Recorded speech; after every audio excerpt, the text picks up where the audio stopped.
আলহামদুলিল্লাহ নাহমাদুহু ওয়া নুসাল্লি আলা রাসূলিহিল কারীম আম্মা বা'দ।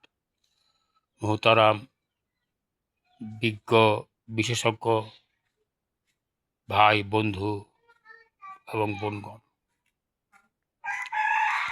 আজ আমরা জ্ঞান বিজ্ঞানের উপর কিছু আলোচনা করার চেষ্টা করব। কারণ জ্ঞান বিজ্ঞানই মানবতার মূলধন। আর এই জ্ঞান বিজ্ঞান মানবতায় যদি আল্লাহ পাকের হুকুম নবীর তরিকা অর্থাৎ শরীয়তের ইসলামের জ্ঞান হাসিল হয়, তো এইটাই হলো আসল জ্ঞান। এই জন্য আমরা জ্ঞান বিজ্ঞান নিয়ে আলোচনা করব। আর উহির জ্ঞান যেটা আল্লাহ তাআলা নবীর মাধ্যমে পাঠাইছেন, ওইটা আসল জ্ঞান। যাই হোক, আমরা এখন জ্ঞান বিজ্ঞান নিয়ে আলোচনা করব। এই জন্য আমি আগে আমার স্বরচিত একটা কবিতা আবৃত্তি করতেছি। এই মোর চিঠি, কবিতার নাম এই মোর চিঠি।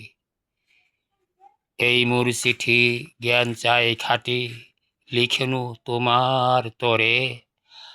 আমি যাহা চাই পেলে তুমি তাই, প্রাণ যাবে মোর ভরে। এই মোর চিঠি জ্ঞান চাই খাঁটি, লিখিনু তোমার তরে। আমি যাহা চাই পেলে তুমি তাই, প্রাণ যাবে মোর ভরে।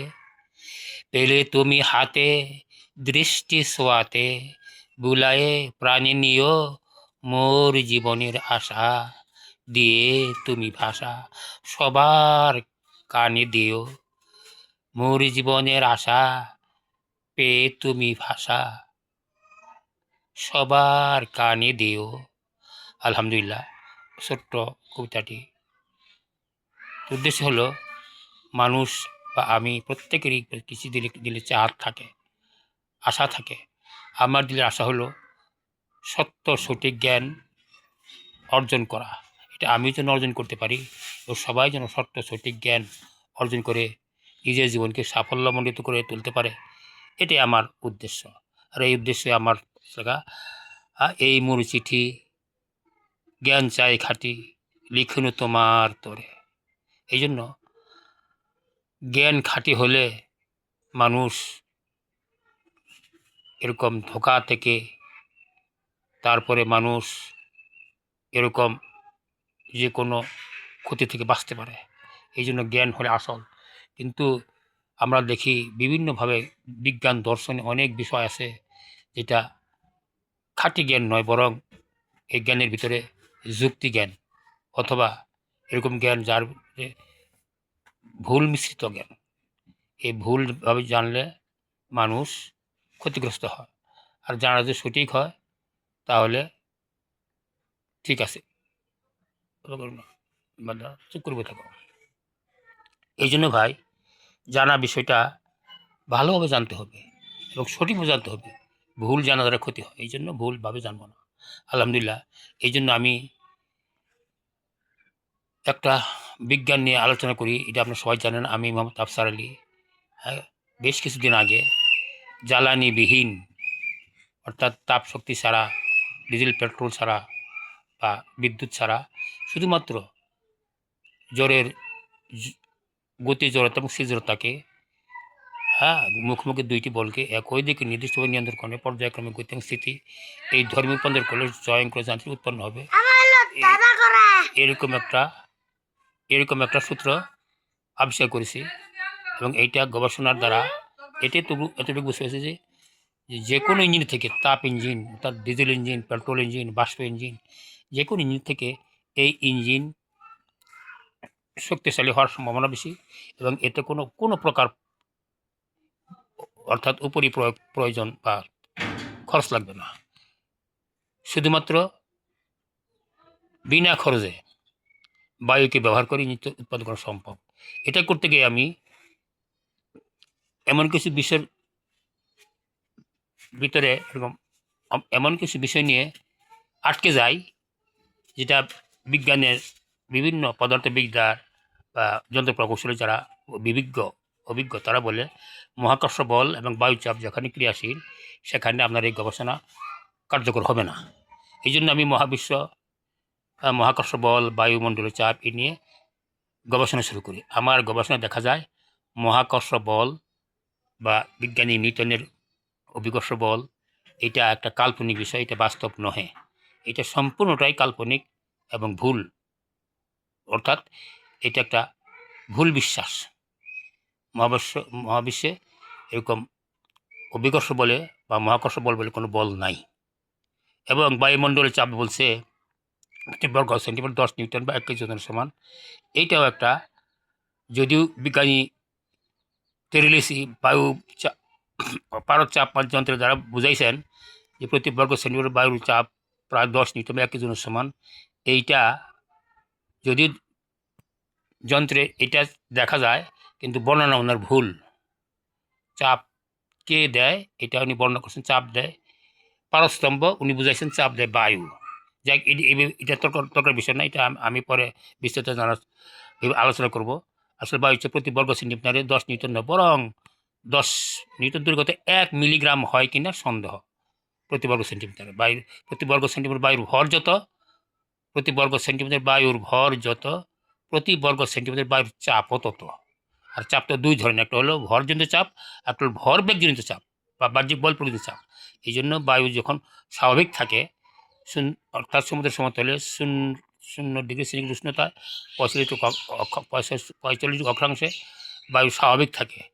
আর এই সময় বায়ুর ভর প্রতি বর্গ সেন্টিমিটার ভর যত, তার ওজনও তত, অর্থাৎ বায়ুর চাপও তত। এই চাপ নগণ্য হবে। এই জন্য এই ব্যাপারে আমি পরে আলোচনা করব।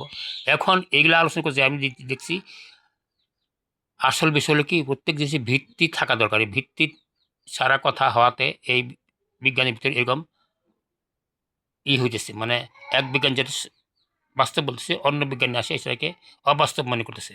যেমন প্রাচীনকালে বিজ্ঞানীরা এক কথা বলতো, আস্তে আস্তে আস্তে আস্তে আধুনিক বিজ্ঞানীরা ওই সমস্ত কথাকে কিছুটা অবৈজ্ঞানিক বা ভুল বলে ব্যাখ্যা করতেছেন। এই জন্য কারণ কি, ভিত্তির অভাবে, ভিত্তি না থাকার কারণে। এই জন্য আমার এখন কয়টা প্রশ্ন হলো, বিজ্ঞানের বা মহাবিশ্বের বৈজ্ঞানিক মৌলিক ভিত্তি কয়টি কী কী? পদার্থবিদ্যা আসল বিজ্ঞানের সমস্ত শাখার মেন শাখা হলো পদার্থবিদ্যা। এই জন্য পদার্থবিদ্যার মৌলিক ভিত্তি কয়টি কী কী এটা জানতে হবে। পদার্থবিদ্যার মৌলিক ভিত্তি কয়টি কী কী এটা জানতে হবে। এবং এই দুইটা সমস্যা গেল। আর 3 নম্বর সমস্যা হলো ওই যে অভিমুখের ভিত্তি কয়টি কী কী। অভিমুখ, কোন জিনিস কোন দিকে ছুটবে, কোন দিকে পড়বে, কোন দিকে যাবে, এটার অভিমুখের ভিত্তি, মৌলিক ভিত্তি কয়টি কী কী এটা জানতে হবে। গাছ থেকে আপেল বুটা ছেঁড়ার পরে উপরের দিকে গেল না, উত্তর দক্ষিণ পূর্ব পশ্চিম গেল না, শুধু মাটির দিকে, পৃথিবীর দিকে আসলো। এর কারণ কি? এইটা পৃথিবীর টানে, এইটা বিজ্ঞান নিউটন অনুমান করে ব্যাখ্যা করছে। আর ব্যাখ্যা করছেন যে খালি পৃথিবী টানে না, বরং প্রত্যেক বস্তু প্রত্যেককে তার কেন্দ্রের দিকে টানে। পৃথিবীর ভর বেশি, এই জন্য পৃথিবীর শক্তি বেশি, পৃথিবীর সবাই চলে আসে। এইটা উনি ব্যাখ্যা করছেন গণিতের দ্বারা এবং যুক্তির দ্বারা। এই যুক্তি দেখতে দেখা যায় সত্য, কিন্তু বাস্তব এটা ভুল। কেননা অভিমুখের ভিত্তি আমাদের বাহির করতে হবে। অভিমুখের ভিত্তি কয়টি, মৌলিক ভিত্তি কয়টি, এটা যদি জানতে পারি, তাহলে মহাকর্ষ বল, পৃথিবী যে কোন দিকে, পৃথিবীতে কেন ভারী জিনিস পৃথিবীর দিকে আসে, উপরের দিকে ছুড়লে আবার পৃথিবীর দিকে কেন আসে, এইটার অরিজিনাল আসল কারণ উদ্ঘাটন করা সম্ভব হবে। এই জন্য মহাবিশ্বের অর্থাৎ অভিমুখের ভিত্তি কয়টি কী কী। তারপর বায়ুচাপ সম্বন্ধে যে কথা বলছি আমরা, হ্যাঁ, এটাও বাইর হবে। বায়ু অর্থাৎ চাপের ভিত্তি এবং উৎস কয়টি কী কী, চাপের মৌলিক ভিত্তি কয়টি এবং উৎস কয়টি কী কী, এই কয়েকটা প্রশ্নের জবাব যদি আমরা বাইর করতে পারি, তাহলে বিজ্ঞানে কোথায় ভুল আছে আর কোনটা সহি এটা আমরা প্রমাণ করতে পারবো। এই জন্য আলহামদুলিল্লাহ আমি যেহেতু গবেষণা করতেছি, জ্বালানি ছাড়া ইঞ্জিন অবশ্যই চলবে, এতে কোনো সন্দেহ নাই। কিন্তু যেহেতু পরীক্ষা নিরীক্ষা করার মতো পরীক্ষাগার আমার কাছে নাই, এবং সরকারিভাবে যদি আমাকে সাহায্য করা হয় বা কোনো উপযুক্ত ব্যক্তি যদি আমাকে সহযোগিতা করে, ইনশাল্লাহ আমি পরীক্ষা নিরীক্ষা সহ বৈজ্ঞানিক প্রমাণ সহ এই প্রশ্নগুলির জবাব অবশ্যই দিতে সচেষ্ট থাকব। এই প্রশ্নগুলির জবাব আলহামদুলিল্লাহ আমি পেয়েছি, যা মহাবিশ্বের মৌলিক ভিত্তি, পদার্থবিদ্যার মৌলিক ভিত্তি, অভিমুখের মৌলিক ভিত্তি, চাপের মৌলিক ভিত্তি, এমনকি শক্তির ভাণ্ডার, মহাবিশ্বের মৌলিক শক্তির ভাণ্ডার কয়টা এবং কী কী ইত্যাদি প্রশ্নের জবাব ইনশাল্লাহ আমি আল্লাহ পাকের মেহনতে বয়ান করতে পারবো। অর্থাৎ এগুলোর উৎস আমি পেয়েছি। এই জন্য সবার নিকট অনুরোধ, সরকারের নিকট অনুরোধ, আমাকে উপযুক্তভাবে সাহায্য করলে আমি ইনশাল্লাহ বিস্তারিতভাবে এগুলোর ব্যাখ্যা প্রমাণসহ দেব। এই জন্য সবার কাছে আমার কথা এইটাই, ওই যে জ্ঞান চাই খাটি, এই মরু চিঠি লিখিনু তোমার তরে, এই কথাগুলি ভাই খেয়াল করি। জ্ঞান যদি খাঁটি হয় তো সব কিছু খাঁটি হবে, আর জ্ঞান যদি ভুল হয় বা সন্দেহযুক্ত হয় তো ওই জ্ঞান দ্বারা যদি তবে কিন্তু হয়, এই জ্ঞান যদি তবে কিন্তু অরিজিনাল নয়, এটা উদাহরণ হতে পারে। এই জন্য আমার অনুরোধ, সত্য বাস্তব জ্ঞান উদ্ধার করার জন্য আমরা সবাই চেষ্টা থাকব। আর এইটার জন্য আমি আমার কথার ভিতরে কেউ যদি সহযোগিতা করতে চান বা কারো যদি কোনো কিছু বোঝার থাকে, তো আমি আমার মোবাইল নম্বর বলতেছি, এই নম্বরে যোগাযোগ করলে ইনশাল্লাহ আমি আপনাদেরকে এরকম মোটামুটিভাবে আমরা আলোচনার মাধ্যমে একটা বিষয় সম্বন্ধে সিদ্ধান্ত নিতে পারবো। আর কোনো বিষয়ে বোঝার কম বেশি হলে এটা আমরা আলোচনার দ্বারা সমাধান পেয়ে যাব। এই জন্য আমি নম্বর বলছি, আমার মোবাইল নম্বর 0-17-83-05-342। আবার বলতেছি 0-17-83-05-342। আজ এই পর্যন্তই। সুবহানাল্লাহি বিহামদিহি, সুবহানাকাল্লাহুম্মা ওয়া বিহামদিকা, আশহাদু আল্লা ইলাহা ইল্লা আনতা, আস্তাগফিরুকা ওয়া আতুবু ইলাইক।